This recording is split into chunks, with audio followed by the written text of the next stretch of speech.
ప్రసాద్, అటు విశాఖలో కూడా ఇదే తరహా బాంబు బెదిరింపు కాల్స్ వచ్చాయి. అనుమానిత బ్యాగ్ ను కూడా అక్కడ గుర్తించినట్టుగా తెలుస్తోంది. వైజాగ్ లో బాంబు ఆనవాళ్లు లేకపోవడంతో ఊపిరి పీల్చుకున్నప్పటికీ కూడా విశాఖ ఎల్జీటీ ఎక్స్ప్రెస్ కి బాంబు బెదిరింపు కాల్ వచ్చింది. వివరాలు సతీష్ అడిగి తెలుసుకుందాం.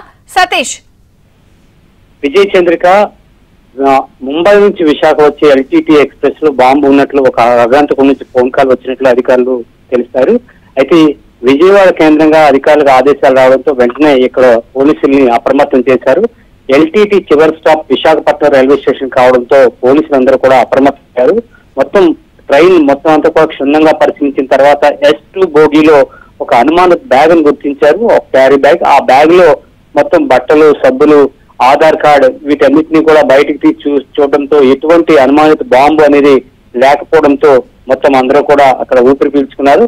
ఈ యొక్క ఆపరేషన్ లో డాగ్ స్క్వాడ్, అదేవిధంగా బాంబ్ స్క్వాడ్, సివిల్ పోలీసులు, జీఆర్పీ, ఆర్పీఎఫ్ సంయుక్త బృందం అంతా కలిసి మొత్తం ట్రైన్ అందరినీ కూడా పరిశీలించారు. అదేవిధంగా ప్యాసింజర్స్ కూడా వారి బ్యాగ్ ని కూడా తనిఖీలు చేసి మొత్తం అంతా కూడా క్షుణ్ణంగా పరిశీలించిన తర్వాత బాంబు లేదని నిర్ధారణకు వచ్చారు. అయితే అది ఒక శాంసంగ్ ఫోన్ కాల్ నుంచి వాళ్ళకి ఫోన్ వచ్చినట్లు పోలీసులు గుర్తించారు.